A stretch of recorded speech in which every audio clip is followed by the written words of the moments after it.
Vous nous suivez partout, vous faites bien, mesdames et messieurs. Merci pour la confiance, la grande que vous nous renouvelez ce soir dans le cadre de votre émission Savoir en parler. Aujourd'hui, nous allons encore revenir sur cette décision prise par le gouvernement de la République démocratique du Congo d'exploiter les blocs pétroliers et gaziers parce que ça ne doit pas rester comme des éléments d'ornement. C'est ce qu'a dit la vice-première ministre en charge de l'environnement, F. Bazaïba.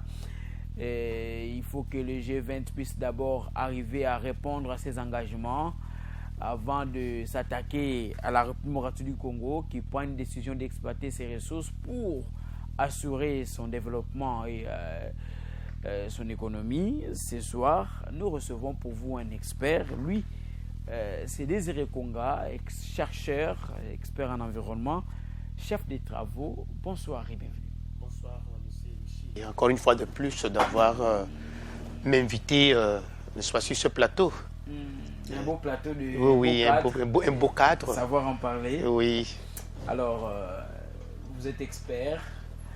Comment vous avez déjà reçu cette nouvelle, cette information, cette décision prise par les autorités congolaises d'exploiter les 30 blocs que nous avons, que ce soit le 27 blocs pétroliers, les 3 blocs gaziers, parce qu'il faut voir un peu le côté lucre, le côté économie, le côté social. Il faut améliorer les conditions de vie des populations. Vous allez aller plus loin pour dire qu'on n'a pas besoin de contempler ces ressources. Nous devrions réellement les exploiter pour assurer aussi notre développement. Comment vous avez reçu cette information?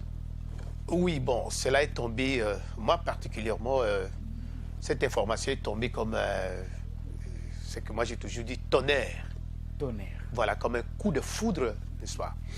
Bon, en fait, je suis parfaitement d'accord. Hein, parfaitement. Oui, je suis vous parfaitement... pesez bien ce que vous dites. Oui, exactement. Je suis parfaitement d'accord. Et je vais y arriver. Cher ami, j'ai toujours pris un cas. Par exemple, vous savez, la RDC, la République démocratique du Congo, c'est un pays, comment dirais-je, très riche, trop même, d'Afrique, avec ses potentialités, avec ses ressources. Mais je prends un cas, je prends l'uranium. Et c'est grâce à l'uranium de la RDC qu'aujourd'hui, les États-Unis d'Amérique tapent la poitrine en puissance mondiale et tout ça là. C'est grâce à la République démocratique du Congo. Mais depuis tout ce temps-là, c'est une ressource d'ailleurs de la République démocratique du Congo. Et je suis en train de me demander, une ressource d'abord qui coûte extrêmement cher. Bon, même si on dit on ne doit pas exploiter de manière un peu abusive, tout ça là, mais organiser quand même de manière à ce que la RDC exploite ça de manière durable. Hein, là, on n'est pas encore arrivé à ce stade-là. N'est-ce pas? Puisqu'il s'agit de ces ressources. Très bien. Là, je commence par là. Et voilà encore une fois de plus, tellement que c'est un pays, je ne sais même pas comment expliquer, je donne maintenant raison à des hommes de Dieu qui disent qu'un pays béni, un pays, je ne sais même pas comment mesurer, n'est-ce pas, sa puissance mondiale ou alors sa puissance en termes de ressources naturelles. Et voilà, il y a des blocs pétroliers. Et je suis en train de me demander pourquoi on doit interdire à la République démocratique du Congo de ne pas exploiter celle-là et continuer à vivre continuer à vivre dans la pauvreté. Est-ce qu'on a interdit, à la RDC ou on vous fait comprendre qu'il faut tenir compte de certaines normes? Non, chers amis, Greenpeace qui est en train de... Bon, je respecte beaucoup cette structure internationale, mais il ne faudrait pas seulement... Mais voilà, quand on promet à la République démocratique du Congo, on ne réalise pas. Mais si maintenant la République démocratique du Congo voudrait exploiter ses ressources naturelles, qui doit booster le développement de son pays, ou alors d'essayer un peu d'améliorer les conditions de vie des populations, de sa population propriétaire de ces ressources-là, on dit non, Donc il ne faut pas, non, on doit exploiter. Même la forêt, on doit exploiter. Mais tout simplement, il faut exploiter ça de manière rationnelle et durable. Voilà. Voilà, c'est pourquoi je dis que je suis parfaitement d'accord et je donne des raisons au gouvernement congolais. Puisque cette fois-ci, au moins, on doit quand même exploiter. Ça veut dire que la République du Congo veut un peu faire comme le Brésil. Oui, pourquoi pas. Mais qui se disait, vous ne donnez pas l'argent, oui, ben c'est ça. Oui, effectivement, puisque la République démocratique du Congo ne doit pas aller chercher de l'argent ailleurs. Puisque chaque fois, elle a demandé, elle a quémandé, mais l'argent ne vient pas. Et alors que l'argent est là, dans ses ressources, pourquoi ne pas exploiter et puis bosser son développement? Très bien. Il faut donc exploiter ces ressources, mais en attendant, Désiré Konga. Mais à Mwanda, ici, nous exploitons. Qu'est-ce qu'on fait déjà de ce qu'on gagne avec cette exploitation-là? C'est vrai, nous n'avons même pas d'industrie, nous n'avons même pas des usines de raffinerie ici, du pétrole sur place. Mais déjà, avec ce qui est fait, lorsque vous faites un tour à Mwanda, vous voyez la situation même de la population riveraine. Lorsque vous arrivez à Mwanda, vous voyez même la situation de cette ville. Est-ce que déjà ce qui est fait là, ça apporte quand même le développement? Ça apporte déjà quelque chose pour que l'on puisse se dire que lorsqu'on va exploiter aussi ailleurs, ça pourra entraîner les autres secteurs dans le développement. Non, l'exemple est mal parti. Allez-y, c'est une question qui vous est posée. Oui, l'exemple est mal parti parce que je sais pertinemment bien que le problème d'ailleurs se situe au niveau de l'orthodoxie, même de la gestion des restes publics. Oui. Vous voyez, de l'économie même de l'État. Comment orienter cette économie-là? C'est là où le problème se pose. Mais je ne suis pas là. Jusque-là, c'est une économie extravertie. Voilà. Là, alors que nous avons tellement de ressources que nous pouvons exploiter pour autarciser cette économie. Effectivement. Là, je ne voudrais pas diversifier la thématique. La thématique. Effectivement, les secteurs pétroliers payent. Pour votre information, aujourd'hui, le secteur pétrolier engage quand même des Congolais qui travaillent là-bas. Et là, ça diminue tout petit peu, en termes de ce que nous appelons l'emploi ou le chômage. Ça, c'est le premier élément. Le deuxième élément, les secteurs pétroliers contribuent aussi, vous voyez, au budget de l'État. Même si ce n'est pas à un pourcentage un peu... Chez nous déjà, ça contribue à combien de pourcents? Oui, mais même si c'est à 0,5%, on doit toujours compter. Même si c'est 1%, même si c'est 2%, on doit toujours compter. Donc, je rappelle à ceux qui nous suivent que nous avons affaire à un expert en environnement. Effectivement. Et donc, il y aura des questions. Ça dit qu'on va vous rétorquer des questions. Parce que j'aimerais voir là où vous allez aboutir. Là, déjà, vous avez dit que ça va faire en sorte que l'on puisse réduire les taux de chômage. Ça va faire en sorte que ça puisse renforcer les caisses de l'État. Là, c'est 2, 3. Oui, effectivement, c'est ce que moi je suis en train d'épingler. Il y a beaucoup de répercussions. Allons-y, on avance quand même. Quand on exploite ça, bon, je suis d'abord au niveau de Mwanda. Parce que vous avez évoqué l'exploitation pétrolière qui se trouve au niveau de Mwanda. Alors, j'ai dit, effectivement, on exploite. J'aimerais qu'on soit pédagogique. Oui. Vous avez déjà cité 2 aspects. Je voudrais savoir s'il y a d'autres aspects qui il y a plusieurs aspects. Il y y en a lesquels. Même un seul comme ça, à partir de là. Non, mais moi je dis ici que quand vous allez là-bas, vous trouverez des Congolais qui travaillent là-bas. C'est déjà un pas. Deuxièmement, un pas par rapport au regard justement de toutes les dividendes qui pouvaient être tirés de cette exploitation. Là, c'est une autre. Est-ce qu'on va dire que ça vaut ce qui est présenté? Ou encore les quelques Congolais qui trouvent de l'emploi dans toutes ces firmes-là, est-ce que c'est vraiment suffisant? Est-ce que réellement ça apporte le développement? Lorsque vous faites un tour à Mwanda. Michel, je ne voudrais pas aborder les problèmes dans ce sens-là. Mon problème est que... Nous sommes en train de réfléchir. Oui, effectivement. Effectivement. Mon problème, c'est surtout à quel niveau? On exploite le pétrole au niveau de Mwanda. Est-ce qu'il y a des dividendes? Oui. Vous voyez, mais le problème se situe à quel niveau? C'est au niveau de la gestion, de l'orthodoxie, l'orientation. C'est effectivement ce que je venais de dire ici. La gestion de tout ce que l'on dit. Maintenant, qu'est-ce qui va rassurer encore aux Congolais que lorsqu'on va encore exploiter les autres blocs pétroliers, il y aura une bonne gestion qui permettra à ce que le Congolais tire profit de toutes ces ressources? Non, effectivement, mais ce n'est pas parce qu'on a exploité au niveau de du Congo central, que la population n'a pas tiré dividende et qu'on ne doit pas exploiter ailleurs. Non. Mais lorsqu'on est fidèle dans le problème qui est là, oui, effectivement, d'ailleurs, je suis très ravi. Déjà dans des petites choses, on n'arrive pas. Je suis très ravi que tout ce que nous sommes en train de dire tout à l'heure là, les autorités sont en train de nous suivre. Même les ministères de tutelle sont en train de nous suivre. Donc, il suffit seulement de recadrer. Et vous voyez que ce n'est pas seulement la population, même la caisse de l'État. On a besoin quand même qu'on puisse raffluer la caisse de l'État en termes de contribution pour... vous voyez, bon, je suis d'ailleurs très satisfait. Vraiment satisfait. Autrefois, le budget de la République démocratique du Congo, qui était de combien? De plus ou moins 4 milliards. Et ces 4 milliards-là, il y a d'autres milliards où il fallait demander aux institutions de Bretton Woods ou demander à nos partenaires techniques et tout ça, là, qui devraient financer. Mais aujourd'hui, la République démocratique du Congo a quitté cette étape-là. Nous sommes déjà au-delà. Au-delà de plus ou moins, bon, qu'est-ce que je peux dire? Au-delà même de 10 milliards. Au-delà déjà de 10 milliards. Vous voyez, c'est une chiffre on a estimé. Vous comprenez? Oui. Mais nous ne sommes plus encore dans l'assiette là de 4 milliards. Voilà, 4 milliards et tout ça. Est-ce que le Congolais, là où il est en train de sentir que réellement cette mobilisation lui permet quand même de bien vivre? Lorsqu'on fait un tour dans des marchés, ainsi de suite. Je voudrais faire un petit recadrage là-dessus. Allez-y.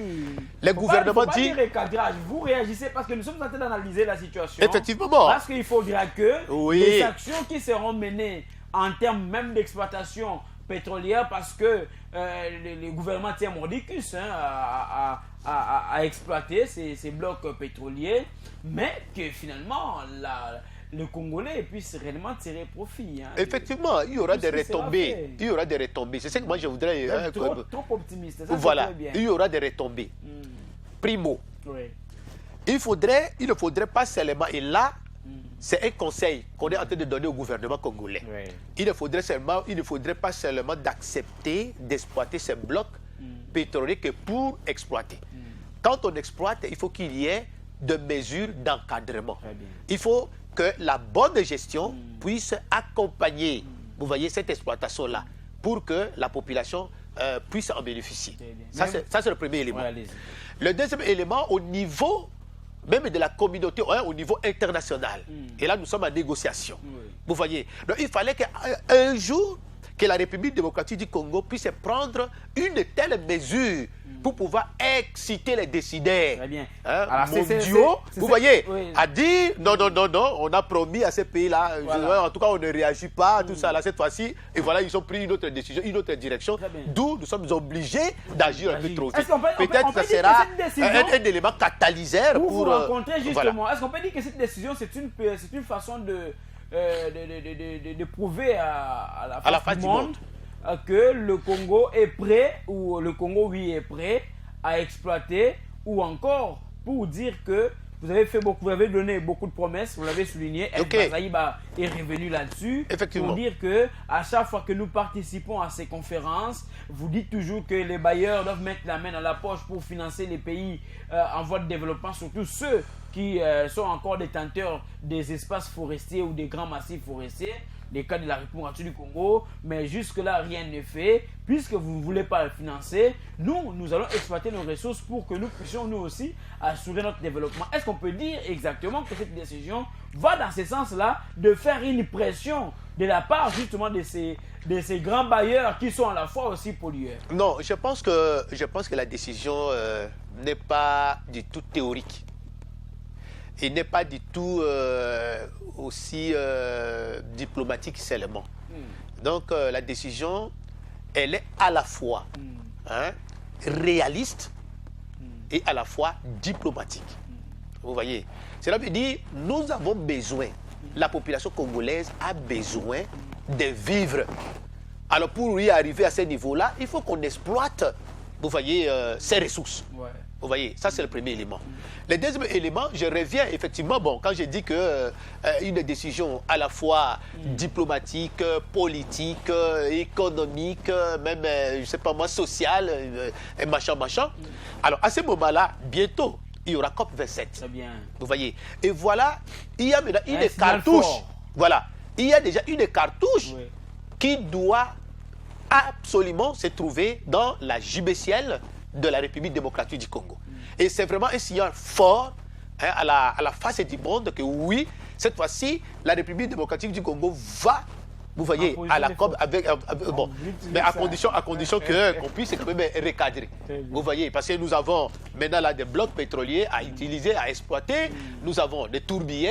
Il y a beaucoup d'éléments. Nous avons les blocs gaziers. Gaziers et ainsi de suite, tout ça. Bon, si on peut ouvrir une parenthèse rapidement, mais déjà l'exploitation du gaz méthane dans le lac Kivu. Vous voyez, ça date de très longtemps. Oui. Quand le gouvernement a pris l'engagement d'exploiter, de dégazer même cela. Mais entre-temps, de l'autre côté, le Rwanda Ouganda exploite ça. Le Rwanda exploite, mais nous, c'est ça le problème chez nous. Voilà. On est prompt à parler, à prendre des décisions, à faire des déclarations, mais quand il faut agir, souvent on est bloqué.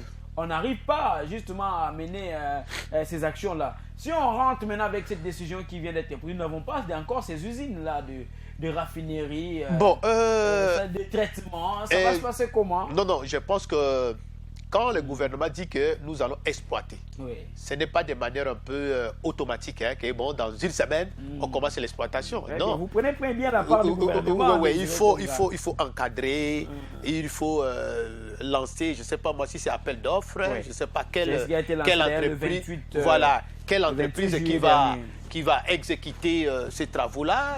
Est-ce que ça sera comment? Il faut qu'il y ait un encadrement. Donc de ce côté-là, de ce point de vue, je pense que la chose va aller dans ce sens-là. Voilà, la chose va aller dans ce sens-là. Mais également, là où je reviens toujours, puisque nous sommes habitués à danser la même chanson, à danser la même chanson, tellement que nous sommes habitués à des rumba, à danser. On ne nous présente que cette chanson-là. Oui. Et voilà, donc voilà, nous allons faire ceci, et par après, on ne fait pas, on nous présente, on ne fait pas, et on continue toujours à danser la même chanson. C'est pourquoi moi je lance, ça c'est un appel solennel au gouvernement congolais et surtout les experts congolais qui nous écoutent là, que cette fois-ci au moins, il faut vraiment aller de l'avant. Donc quand on prend, il faut vraiment attaquer. Nous devons aller vraiment à l'offensive. Puisque j'ai comme l'impression qu'à un moment donné, la RDC reste toujours à la défensive. Et ce n'est pas bien. Donc cette fois-ci, il faut attaquer. Alors vous avez cité les avantages que l'on peut tirer de cette exploitation. Il y aura de l'emploi pour les jeunes. Il y aura quand même une certaine mobilisation des finances. De sorte à renforcer les caisses de l'État, renforcer l'économie de la République du Congo. Vous avez cité vraiment tous ces avantages-là, mais vous êtes aussi vous êtes expert, vous êtes surtout expert en environnement. Quand on parle d'exploitation du pétrole, on voit aussi des dégâts vis-à-vis de la nature, vis-à-vis de l'environnement. C'est là où le bas blesse, c'est là où Greenpeace est en train de lancer cette sonnette d'alarme pour interpeller les autorités congolaises. Cher ami, en tout cas, ça me fait rire, ça me fait rire. Désiré qu'on a dit que ça lui fait rire. Il va réagir. C'est là veut dire cette question-là. Non, il n'y a pas de problème. Je vais prendre mon balai et puis je vais faire mon travail. Là, de ce côté-là, il n'y a pas de problème. Vous prenez la part du gouvernement. Oui, non, pas du tout. Je suis neutre, je suis scientifique. Je suis en train d'aller dans le. J'ajoute surtout environnementaliste et puis et surtout également aussi dans les domaines du développement. Très bien. Dans le développement, acteur et puis. Vous n'êtes pas passif. Voilà. Donc allez-y. Donc je note ici que vous savez, on a bourré nos têtes avec beaucoup de principes. Donc on ne doit pas, on ne doit pas exploiter la forêt, on ne doit pas exploiter la mer. À un moment donné, on sent déjà que non, on doit exploiter la forêt, mais de manière rationnelle et durable. Nous quittons là-bas. On dit, on ne doit pas exploiter des gaz, on ne doit pas ceci, faites très attention, parce qu'il y a de retombées en termes de dégâts sur l'environnement, tout ça là. Oui, c'est bien beau. Mais, chers amis, vous devez savoir que même construire un immeuble du point de vue environnemental doit passer par quoi? Des études d'impact. Très bien. C'est de cette manière-là que la chose doit se passer. C'est pourquoi je dis ici qu'on doit exploiter ces blocs pétroliers, mais de manière rationnelle, durable, tout en préservant l'environnement. Vous comprenez? Cela veut dire, je pense déjà en avance. Vous pensez. Voilà, je pense déjà en avance. Je tente un peu de prédire. Présumer. Voilà. Que les experts congolais, avant de commencer ces travaux, vont mener une étude préalable d'impact environnemental et social. Et on présente, vous voyez, les résultats. Et quand on mène cette étude-là, qu'est-ce qu'on fait? Il y a toujours des recadrements. On cherche toujours comment atténuer. On présente les résultats avec des mesures d'atténuation. C'est comme ça que ça se passe. Vous pouvez donner l'exemple. Donc il ne faut pas avoir peur de tout ça là. Voilà. Vous pouvez donner l'exemple d'un rapport donné ou publié par la CE, l'Agence congolaise pour l'environnement, par rapport à une étude concrète menée, par rapport à une action qui devait être menée, et que ces rapports dit qu'effectivement ici il n'y a pas eu le problème c'est sur le respect des normes. Le problème c'est situé à quel niveau? Vous savez, ces études d'impact environnemental. Je sais pourquoi je vous pose cette question, parce que je vais illustrer cette question par un exemple. Sans pour longtemps vous couper la parole. Non, c'est moi qui vous donne la parole. N'allez pas me couper. Vous voyez, quand on avait, je ne sais pas quel terme je peux utiliser, je ne suis pas un ingénieur constructeur de route, quand on avait aménagé, on a essayé un peu d'agrandir l'avenue Lumumba. Cela a été passé par une étude d'impact. Vous voyez, mais là où le problème se pose, c'est quoi? Les résultats de cette étude-là, on ne publie pas. C'est là où le problème se pose. On ne publie pas à la portée de la population. Alors, est-ce qu'il y a un texte? Construit le saut des moutons par exemple. Est-ce qu'il y a les études qui ont été faites? Est-ce qu'il y a bon, là, je reste ignorant. Je ne dois pas dire oui ou tout comme non. Je reste un peu ignorant. Vous êtes expert en environnement. Est-ce que vous observez dans certains endroits la manière dont on a construit? Nous sommes dans une société. Nous sommes dans une société où il y a des faux et il y a des vrais. Vous comprenez? Donc, vous affirmez que le gouvernement s'est confié au faux? Non, je ne dis pas d'emblée que le gouvernement, mais bon, certainement, les ratés ne doivent pas manquer. Les ratés ne doivent pas manquer, mais les vrais doivent aussi être là. Mais maintenant, le problème qui est là, c'est quoi? Nous devons bannir cette habitude-là de rater, prendre vraiment au sérieux des actions concrètes. S'il faut exploiter une telle ressource ou alors construire une telle infrastructure, il faut que ça puisse d'abord passer par une étude d'impact environnemental. Et après, on publie les résultats pour voir quelles sont les mesures d'atténuation qu'on a proposées, que les experts ont proposées. De manière à ce que quand on arrive à réaliser, n'est-ce pas, cette activité, que cela ne puisse pas impacter sur l'environnement. C'est là où le problème se pose. Alors, vous et moi, tels que nous sommes là, c'est pourquoi je dis que je suis un expert. Mais si on ne me présente pas, à chaque étude menée, on ne me présente pas des résultats, un rapport, pour voir un peu comment on a proposé de pistes de solutions. Alors là, c'est difficile pour moi d'affirmer. Mais est-ce que c'est une obligation à une société ou alors à une maison, à un cabinet, de chercher des experts et leur présenter tout ça? Non. La question maintenant, mais lorsque vous êtes expert en environnement, vous savez... Je sais qu'il y a des faux, il y a des vrais. Non, au-delà même des faux et des vrais. Il y a certaines infrastructures. Là, du Congo. Quand vous regardez, déjà, vous vous dites, mais ici, est-ce que l'État existe? Est-ce que la CE a fait son travail? Là, c'est un. Et deux, vous dites qu'on n'a pas besoin d'aller chercher des individus ou des structures pour présenter les résultats de ces études. Mais lorsqu'on publie les résultats, lorsqu'on fait des propositions, est-ce que ces propositions sont suivies et par la suite observées? C'est ça le grand problème. On va construire une route, on vous dit, écoutez, on a constaté pendant qu'on était en train de construire, il y a des gens qui vendaient le long de la route, il faudra les déplacer, il faudra construire des marchés par-ci, par-là pour éviter et contourner les dégâts. Mais en fin de compte, on finit les travaux et ce qui va détruire cette route, ce sera encore des gens qui vont encore s'ajouter au même endroit pour. Ça veut dire que ça devient déjà un problème. Si déjà, avec ce que nous avons déjà, les infrastructures que nous avons déjà, ou certaines actions qui ont déjà été menées bien avant on continue à observer des problèmes. Qu'est-ce qui va rassurer justement la population? Qu'est-ce qui rassure à Désiré Konga, scientifique de son état, expert en environnement, que toutes les études qui seront d'une part menées et présentées seront réellement respectées? Bon, merci pour une très bonne éloquence. C'est comme vous les latinistes, vous dites éloquui.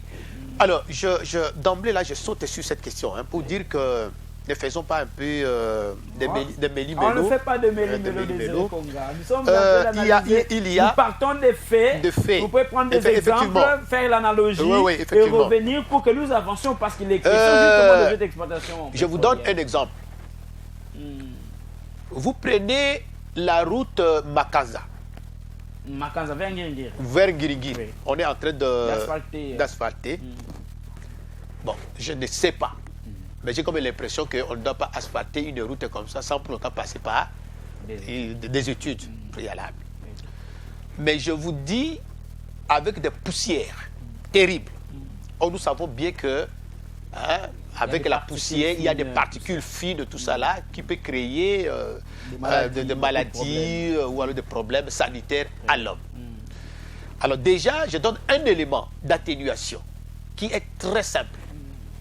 Si pas au niveau de l'entreprise qui construit ou alors qui asphalte la route, mais au niveau également de la population riveraine. C'est d'abord, il faut asperger l'eau, tout simplement. Il faut sensibiliser cette population. Voilà. Elle n'est même pas informée de alors, toutes ces questions. Si la société n'arrive pas, c'est-à-dire chaque parcelle, soit le matin, le midi, le soir, les gens viennent mettre vous voyez, mettre de l'eau, juste alors, c'est là où le problème se pose. Vous voyez, c'est là où le problème se pose. Ils ont du mal même à répondre à leur besoin au niveau de la maison parce qu'il n'y a pas d'eau. Mais là, je sais que la population allait aussi tirer profit, vous voyez, de cette infrastructure-là. Mais on ne doit pas comparer est-ce au niveau international. Est-ce qu'il y a des retombées? Point d'interrogation. Mais si on peut revenir à la thématique. Oui, mais par contre, quand on revient sur notre thématique, vous voyez, exploiter des blocs pétroliers, non pas seulement pour satisfaire les conditions de vie de la population autochtone ou locale. C'est ce qui soutient Désiré Konga. Oui, effectivement. Mais également, ne s'accroche que sur le fait que ça va nous apporter de l'argent, ça va créer de l'emploi. Mais également au niveau international. Refuse de regarder aussi le côté écologique. Non. Mais également au niveau international, cela va constituer ce que moi j'ai toujours appelé un catalyseur. Vous voyez, des solutions. Des solutions. Et si on oriente ça très bien, si on coordonne, on oriente bien, on sait comment présenter ça à la face du monde, sachez que cette fois-ci, ça va créer ce que nous appelons un catalyseur de solutions. Ça, c'est le premier élément. Deuxième élément, bon, au niveau écologique et tout ça là, je venais tout à l'heure de vous dire. De vous dire que oui, on peut avoir des impacts négatifs sur l'environnement. Mais maintenant, il faut donc à partir d'une étude qu'on doit mener correctement, convenablement, logiquement.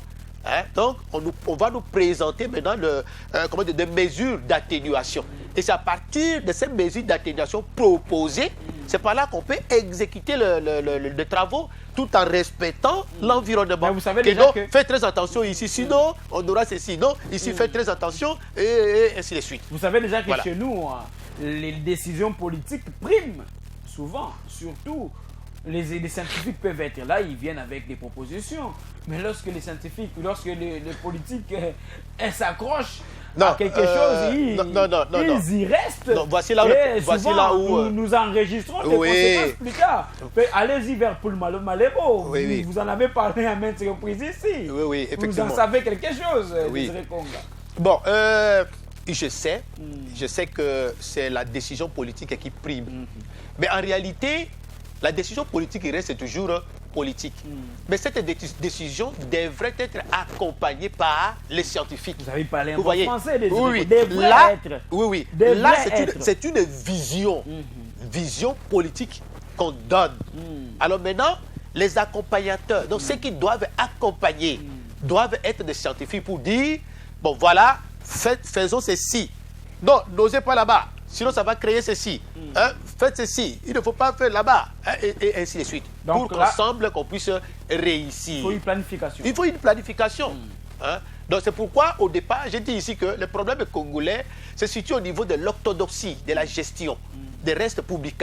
Vous voyez, donc au niveau de l'économie, on ne sait pas comment orienter vraiment la chose et tout ça là. On produit, mais de manière un peu abracadabrante. On oriente de retombées de manière un peu abracadabrante, tout ça là. Alors, il n'y a pas moyen que la population puisse tirer dividende ou tirer profit de cela. Donc c'est pourquoi je dis ici que pendant que nous sommes en train de réfléchir sur la thématique qui est à l'Aïd, aujourd'hui, les experts, les gouvernements, même les ministères tutelles, ils sont en train de nous suivre.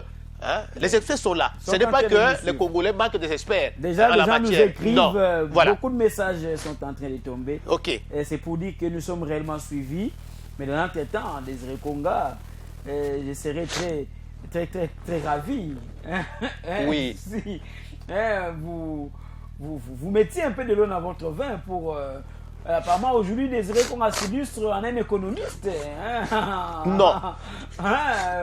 Il refuse carrément que l'on puisse avoir un regard vraiment sérieux sur le côté écologique aussi. Parce que si on prend le cas de ces 27 blocs pétroliers, parlons-en, il y a certains blocs pétroliers qui se retrouvent déjà dans des aires protégées. Alors, lorsque le gouvernement tient mordicus à exploiter tous les 27 blocs pétroliers, ça va se passer comment? Est-ce qu'on va exploiter même les aires protégées?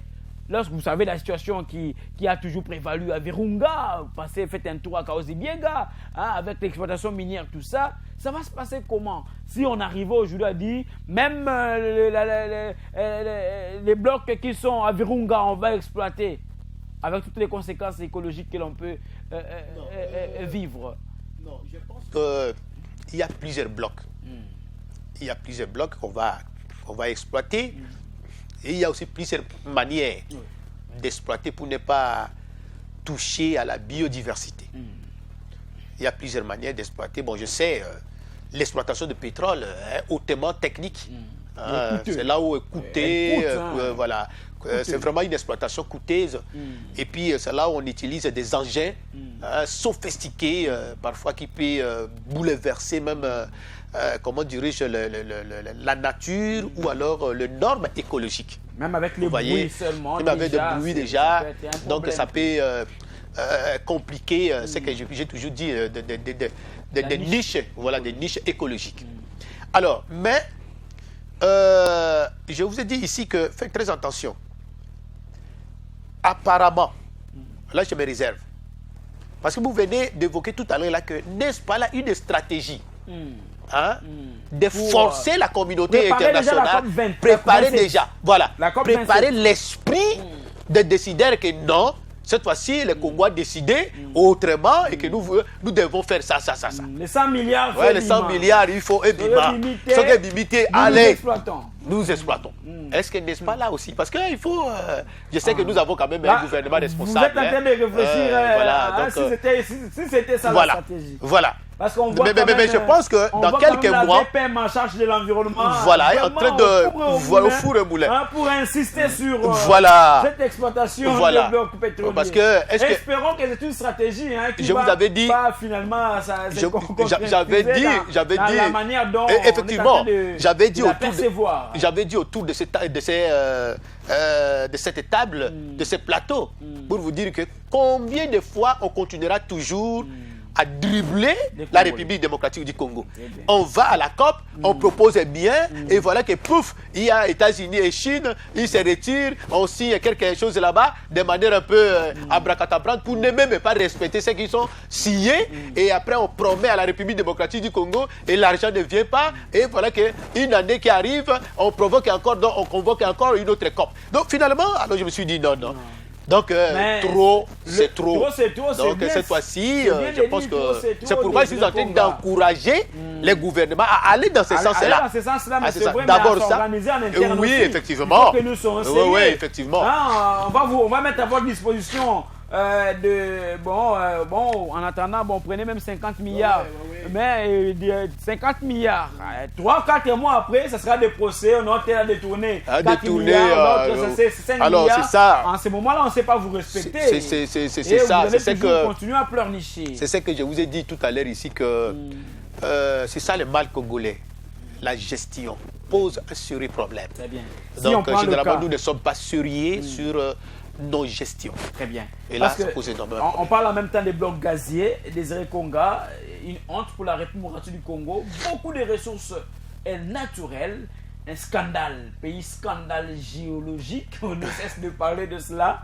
Même les apprenants qui sont à la maison en train de nous suivre, et bien que la géographie, on nous a toujours dit ça. Oui. La RDC est un pays scandale géologique, mais même le gaz que nous utilisons, même pour la cuisson aujourd'hui, il faut recourir, il faut importer ces gaz, alors qu'on pouvait avoir la possibilité en interne déjà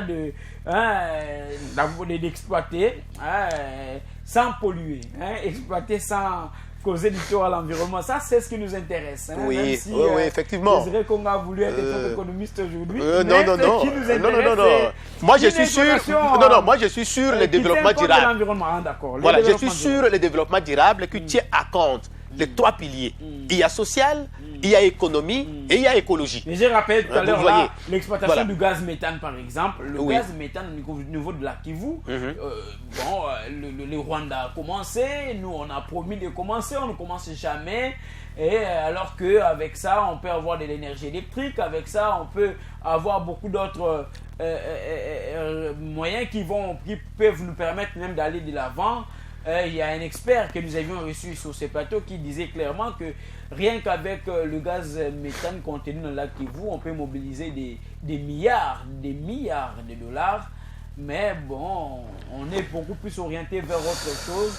On n'arrive toujours pas à s'organiser pour que finalement, à travers même ces ressources-là, que l'on puisse aussi faire pression.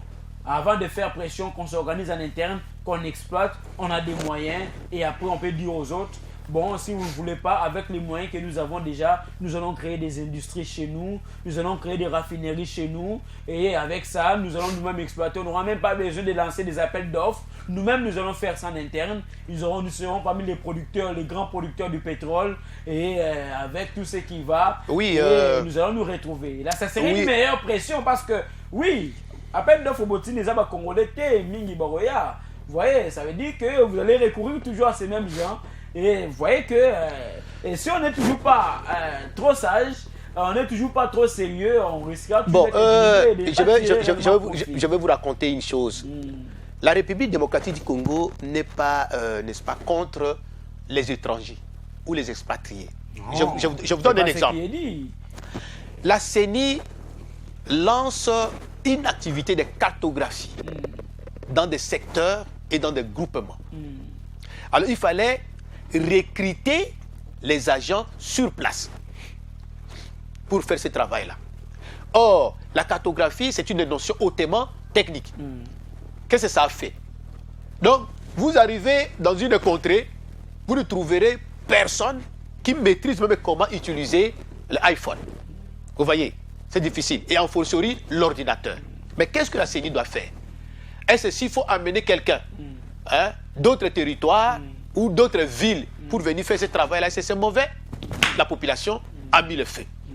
Non, ce n'est pas normal. Tout cela, pourquoi on doit nous amener des gens au lieu de prendre nos enfants ici, sur place et tout ça? Mais vos enfants ne maîtrisent pas cette notion-là. Les enfants ne maîtrisent pas parce que le gouvernement en amont n'a pas voulu. C'est juste une illustration. Une belle illustration. Pour vous dire que exploiter des blocs pétroliers ou exploiter ou faire une exploitation pétrolière. Mon frère, vous voyez, ça nécessite des expertises, la technologie, et tout ça là, les technologies de pointe. Très bien, on va prendre un cas. Effectivement. Nous avons par exemple alors, je reviens pour ne pas... Allez-y. Oui. Rapidement. Vous savez, au niveau de l'Est, je vous donne encore un exemple. Pour dire que pourquoi la RDC ne devrait pas faire ceci, faire cela, tout ça là. Je vous donne un exemple. La RDC est menacée par des terroristes. Je ne sais pas si ça va vous choquer, mais moi je sais que la RDC... que nous sommes menacés par des djihadistes ou alors des terroristes qui décapitent nos mamans, qui violent nos mamans, hein, qui divisent en morceaux nos enfants. Vous voyez. Et alors, la RDC réclame qu'on enlève la mesure là. Hein, depuis, comment dirais-je, imposé à la RDC de ne pas acheter des armes, l'embargo. Mais non, on dit non, la RDC ne peut pas tout ça là. Pourquoi? Vous savez pourquoi? Parce qu'on sait pertinemment bien que le jour où la RDC commencera à acheter les armes, la RDC va venger.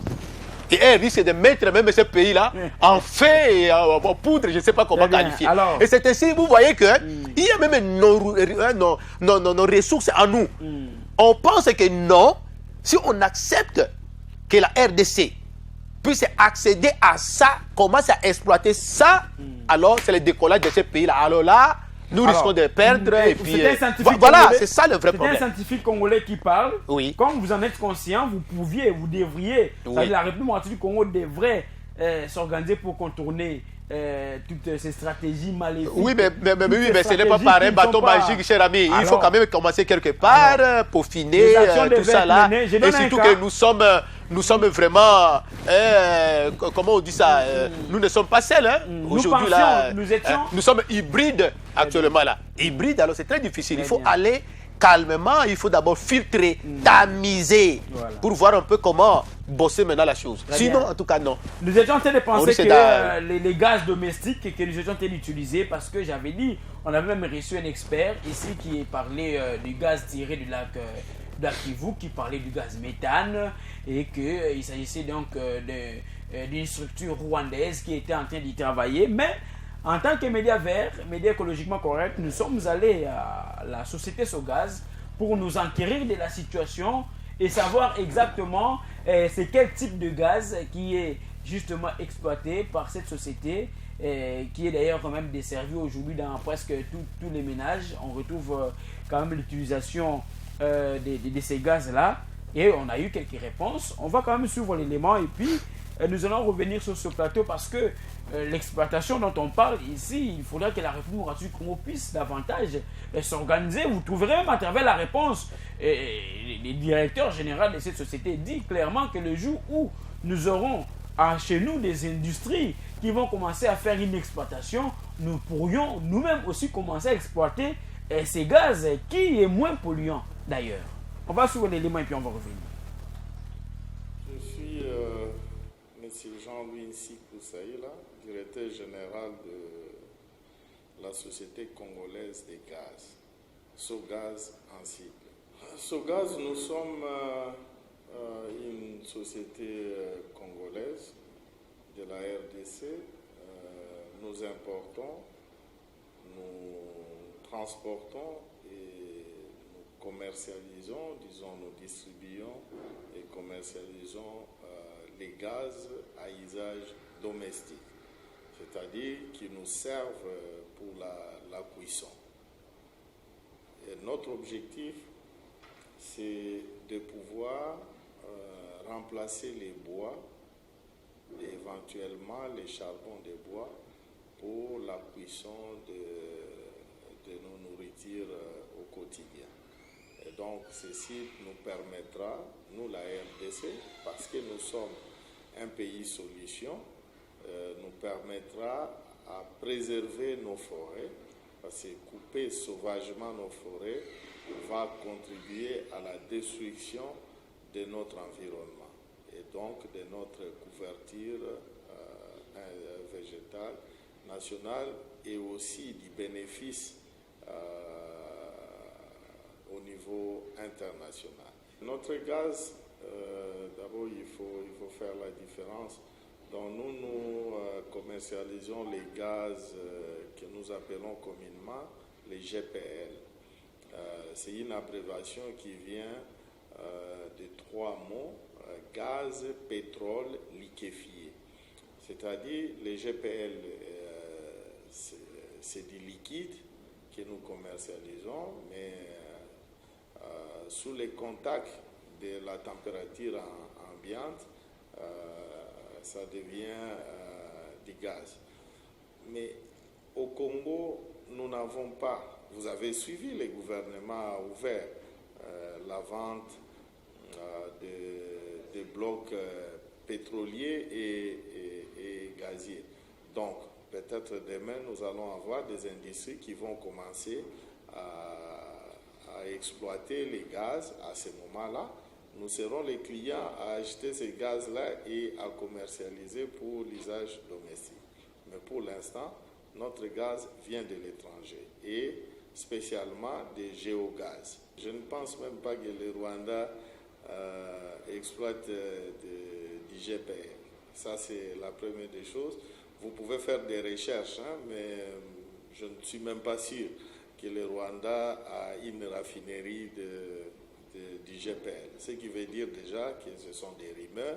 Vous savez que notre pays, les gens, ils fabriquent trop d'informations et ça détruit des fois l'information. En tant que scientifique, les environnementalistes aussi sont des scientifiques. Donc, chacun, en ce qui les concerne, va pouvoir, en tout cas, évaluer en temps utile ce que devraient faire les exploitants pour nous éviter certaines catastrophes écologiques. Je crois qu'il y a des études déjà au niveau international. Et donc, nous aussi, avant de démarrer ces projets ici de Sogaz, le gouvernement nous avait recommandé de faire une étude, d'évaluer si réellement nous pouvons impacter positivement sur le quotidien des Congolais. Exactement, nous avons fait ça. Et après avoir fait, nous remarquons qu'il y a déjà au fur et à mesure que nous sommes en train d'évoluer dans cette industrie, beaucoup de Congolais commencent à adhérer à ces gaz-là. N'oubliez pas, en face de nous, c'est le Congo-Brazzaville, c'est notre voisin. Ils ont l'expérience de 30 ans dans les GPL, dans les gaz. Ils n'utilisent que ça dans leur cuisine. Chez nous, c'est toujours ça, les problèmes des rumeurs dont je parlais tantôt, et la perception négative du Congolais qui croit plus aux rumeurs qu'il y a des choses qui sont rationnellement développées par des... N'est-ce pas? On utilise ces gaz tout simplement pour essayer un peu d'atténuer les impacts de l'homme sur la forêt. Au lieu de continuer toujours d'entrer dans la forêt et couper les bois, on préfère, n'est-ce pas, utiliser des gaz dans des cuisines, tout ça là. Vous voyez, c'est une bonne chose. Je donne un exemple. Mais en termes d'exploitation, c'est ce qui nous intéresse. Oui, oui. Parce que lorsqu'on parle de l'autre côté avec l'exploitation de blocs gaziers, et qu'en même temps on se rend compte que le gaz dont on parlait ici, ce n'est pas un gaz qui est produit ici, c'est un gaz importé. Normalement, pour un pays comme la République du Congo, non, vous ne sentez pas que nous ne devrions pas... Non, le problème ne se situe pas à ce niveau-là. Nous venons de dire tout à l'heure que l'exploitation pétrolière est coûteuse et hautement technologique. Vous voyez, ce n'est pas n'importe, je ne sais pas qui est cette entreprise congolaise qui est déjà, comment dirais-je, au point et qui peut facilement exploiter, n'est-ce pas, le pétrole. Déjà, à ce niveau-là, ça pose énormément de problèmes. C'est ainsi que... C'est ce qui a été dit, oui, parce oui, que là, effectivement. Il s'agit du butane. Voilà. Le gaz butane. Le gaz butane. Parce que beaucoup de ceux qui nous suivent ne puis quand on parle, même pas ce gaz. À ne pas faire la confusion entre la gaz butane et la gaz méthane. Vous voyez, gaz méthane et le gaz butane. Il ne faut pas faire la confusion. Voilà. Alors là, je pense que c'est vraiment un domaine réservé aux chimistes, tout ça là. Mais ce qui nous préoccupe ici, c'est quoi?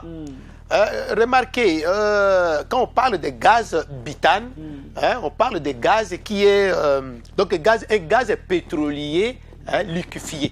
Donc liquide, en termes de liquide. C'est-à-dire quand on exploite du pétrole, et c'est parti de là qu'on peut trouver ces gaz-là de manière un peu liquide et on le soumet à une température un peu très élevée et on essaie maintenant de capter, de prendre un peu, vous voyez la vapeur là, vous voyez ces gaz-là, est très bien conservé. On dit GPL. Voilà, GPL. Et avec ces gaz-là, on commence maintenant à donner à la population. Donc la population commence à utiliser, même au niveau, n'est-ce pas, de la cuisine. C'est de cette manière que la chose se passe.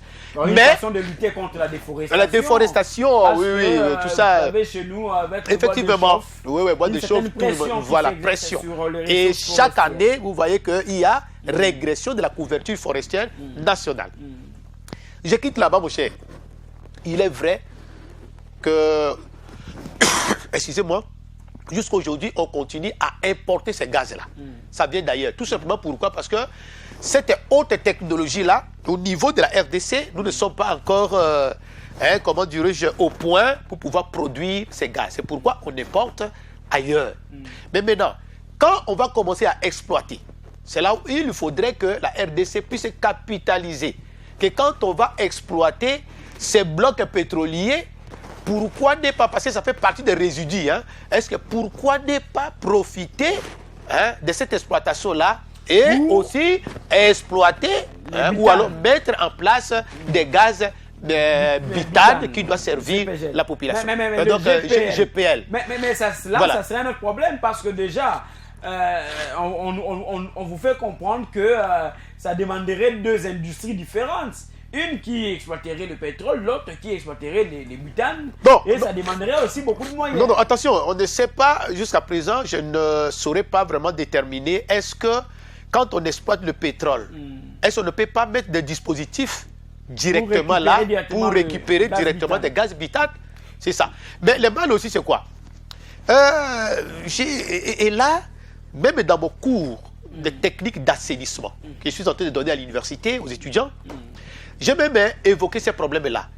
Remarquez, avec le projet PARO, Union européenne, quand l'Union européenne était venue avec le projet PARO, c'était effectivement en dehors de voler, comment dirais-je, réhabilitation des routes, tout ça là. Mais je prends juste que de voler déchets solides. C'était dans le sens de transformer, vous voyez, utiliser ces déchets-là, transformer ça en gaz. Vous voyez, qu'on devrait aussi donner à la population quinoise d'abord. Mais malheureusement, je n'ai jamais vu une seule maison qui a utilisé, n'est-ce pas, ces gaz-là que l'Union européenne avait produit. Donc, pour moi, c'était avait proposé de produire. Et voilà. Et au niveau des passages, on voyait comment on évacuait. Oui, c'est au niveau de cette passages.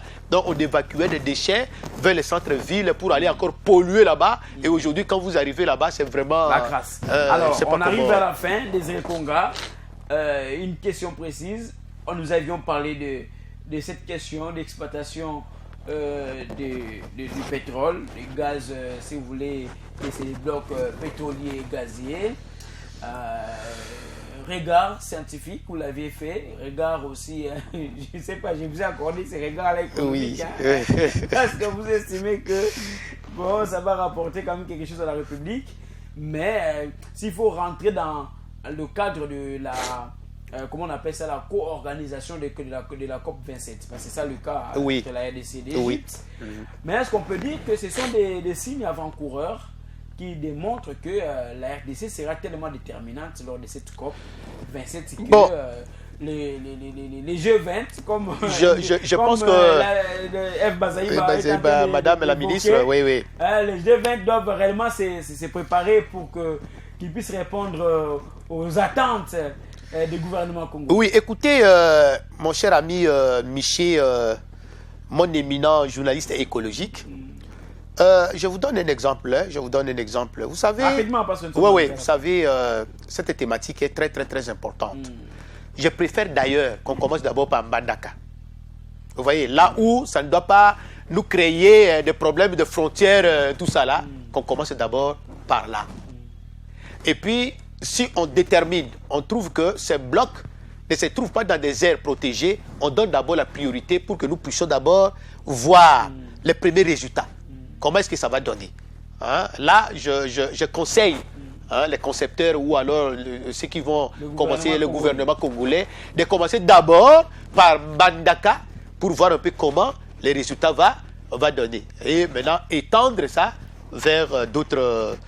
Alors, en ce qui concerne j'ai suivi d'ailleurs le président égyptien, le général, comment il s'appelle, Ali Sissi, hein, oui, a déjà lancé l'hostilité pendant la COP 26 qu'il y avait à Glasgow. Vous comprenez? Parce que selon le président égyptien, cette fois-ci, à la COP 27, il s'agirait tout simplement des problèmes de financement. On doit financer l'Afrique. Dans les montants qu'on avait déterminés là. Et par après, il y a un expert gabonais qui avait dit non, ces montants-là d'ailleurs c'est peu. On doit aussi insérer les secteurs privés. Donc on doit aller au-delà de milliards ou c'est combien de milliards là. Vous comprenez? C'est un peu ça. Alors maintenant, comme la phase préparatoire, donc je peux dire au niveau de la préparation technique, ça va se passer en RDC. Avec 2 voleurs. Un autre volet à Kinshasa et l'autre à Yangambi. Et maintenant, politique, tout ça, comment dirais-je, diplomatie, c'est au niveau de l'Égypte. Alors, n'est-ce pas là? C'est vraiment une occasion que la RDC ait un message fort pour d'ailleurs soutenir, même l'Égypte a trouvé déjà un élément, un soubassement. Parce que quand on dit, vous devez nous financer, vous devez financer tout ce que vous avez promis à l'Afrique, vous devez donner. Mais il faut qu'il y ait un soubassement. Et voilà, la RDC va dans cette COP-là avec un soubassement africain. Très bien. Voilà. Et à travers cet élément que nous avions diffusé, donc on a compris qu'il s'agit d'un gaz que les gens ne connaissent pas. Ne connaissent pas, effectivement. Le gaz butane. Oui. Il faut que ceux qui nous suivent, qu'ils fassent encore beaucoup de recherches. Parce que à maintes reprises, on a essayé de parler de cette question des sauts gaz ici. Les gens ont avancé beaucoup d'analyses.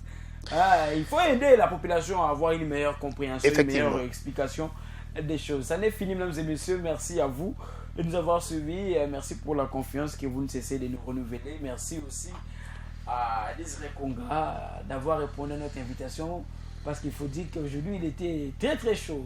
Oui, bon, je suis très ravi, je suis très ravi parce qu'il faut, vous voyez, des thématiques pareilles, il faut vraiment exploiter de manière à ce que nos téléspectateurs puissent quand même comprendre de quoi il s'agit exactement, parce que beaucoup sont dans des tralala, des réseaux sociaux, dont le gouvernement a trouvé, il y a des blocs pétroliers qu'on va exploiter, tout ça, mais ne savent pas les retombées, l'inconvénient, tout ça. Il faut aller qu'on explique. C'est ça mon rôle. Et puis une thématique très pointue, nulle part ailleurs. C'est une thématique qui est à la une, d'ailleurs, aujourd'hui. Et je pense que la population va capitaliser tout ce qu'on a dit ici pour vulgariser. Et puis je pense que ça sera une très bonne chose. Oui, c'est ça. C'est là où on ne s'est pas entendu avec vous, Désiré Konga. C'est au gouvernement de saisir ce qui est important pour mieux faire les choses et surtout éviter les dégâts de l'environnement. Ça n'est fini. Merci beaucoup à Christian Sodo, merci à Cédric Lussumbo qui ont travaillé derrière les machines au pluriel pour que nous puissions arriver jusque chez vous. D'ici là, portez-vous bien et surtout restez fidèles à nos programmes. Le seul programme qui ne vous cause et ne vous causera jamais de constipation. Au revoir.